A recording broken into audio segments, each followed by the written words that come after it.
Le secteur de Lannion en Bretagne était devenu au fil des années une référence du secteur des technologies de pointe en France, avec près de 130 entreprises dans le domaine de la téléphonie. Mais l'annonce de cette semaine de la suppression de plusieurs centaines d'emplois chez Nokia alimente, vous allez le voir, l'inquiétude de toute une région. Thomas Paga, Martin Lavieille.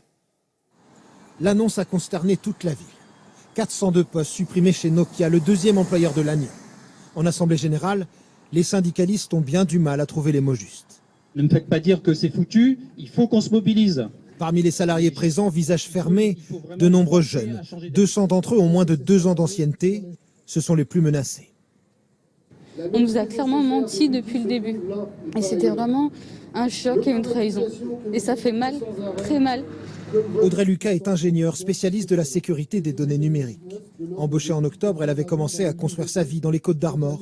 La veille de l'annonce du plan, elle et son compagnon signaient le bail de cette nouvelle maison, avec 5 chambres pour accueillir leurs futurs enfants.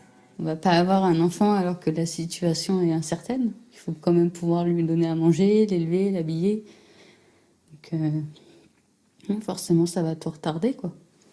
Lannion, c'était pourtant la promesse d'un emploi sûr.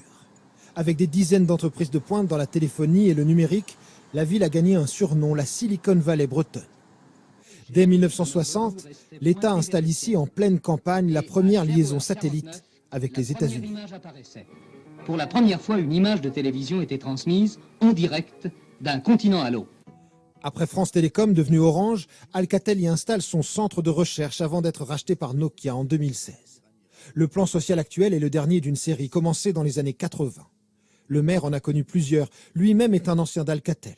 Dans son bureau, le plan de la ville fait de composants électroniques rappelle l'âge d'or. Aujourd'hui, le site de Nokia, c'est ça.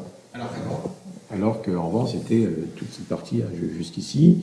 On craint la fermeture du site parce qu'on sait qu'un site à 300, 350 ou 370 emplois, face aux encore plus de 2000 qu'il y a en région parisienne, ça ne veut plus dire grand-chose.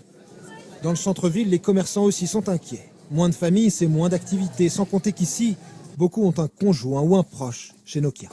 Tous les gens qui sont ingénieurs ou autres, ils ne trouveront pas forcément du travail ici, donc effectivement, ça... Ils risquent de partir et ça c'est l'exil, ouais. Donc ça va faire beaucoup de mal à la région.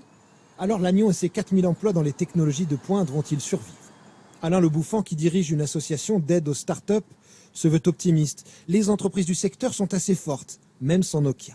En termes de création de start-up par habitant, on est la première ville en France. Ça, c'est une exception qui peut continuer même? Bien sûr, c'est 130 entreprises dans le domaine du numérique et de la photonique et qui ne dépendent pas des grands groupes. Dernière note d'espoir, les élus locaux ont entamé un combat pour faire annuler ce plan social. Ils comptent bien rappeler à Nokia les millions d'euros d'aide publique reçus en échange d'engagement pour l'emploi.